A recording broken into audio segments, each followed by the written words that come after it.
News Channel 5 at 6. It was big news this week as President Biden signed an executive order to increase background checks for gun buyers. But we wanted to take an even closer look. Thanks for joining us, everyone, here on News Channel 5 Plus or your favorite streaming device. I'm Rory Johnston. And I'm Vicki Yates. As we dug deeper into the president's order, we found something you might have missed. It has to do with beefing up a nationwide database police use to help link valuable evidence at crime scenes to guns and the criminals pulling the trigger. Our Jason Lamb has this in-depth look to help you understand that database and how it's used to solve crimes in your neighborhood. That database is called NIBIN, the National Integrated Ballistic Information Network. And detectives say it can really change how they're able to look at shootings. 6:02 right now. Breaking news this morning, a shooting near a popular bar. At this shooting from 2019, this may be what you and I can see. Shots are fired from across the street. But this is what Metro Police Sergeant Chris Turner can see. This aggravated assault here in Midtown. A giant chart showing a complex web of connections between suspects, shootings, and guns, down to the smallest detail. You had upwards of 50, 60 shell casings. Yeah, there were several shell casings out here. We just had no one that was actually at the scene willing to cooperate. In the past, that might have led to a dead end.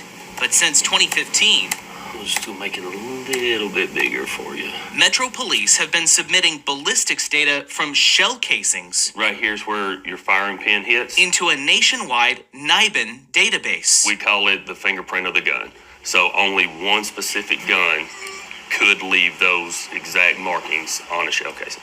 That meant that 10 days later, But right now, the suspect remains at large. when this shooting happened, Metro Police say a man was shot in the chest and leg in the parking lot of Pharaoh's Lounge on Murfreesboro Pike. the NIBIN database uncovered a link connecting the shell casings and guns. During that shootout, the two of the weapons recovered at that scene linked back to the shootout on Church Street. And the links didn't stop here. As you can see right here, this gun was recovered in Cobb County, Georgia. That discovery eventually landed 2 suspects in federal prison.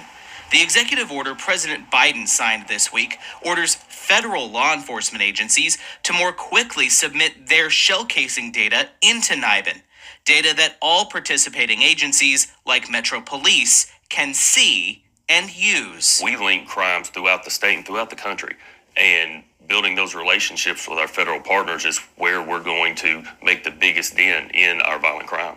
All with a tool meant to help investigators see crime differently and turn casings in the open No detailed description right now on the shooter from witnesses in the area. There into were somebody cases who got a good look. closed. You're able to give those families that piece of, the suspect that hurt their family member is going to have justice for what he's done. Jason Lamb, News Channel 5.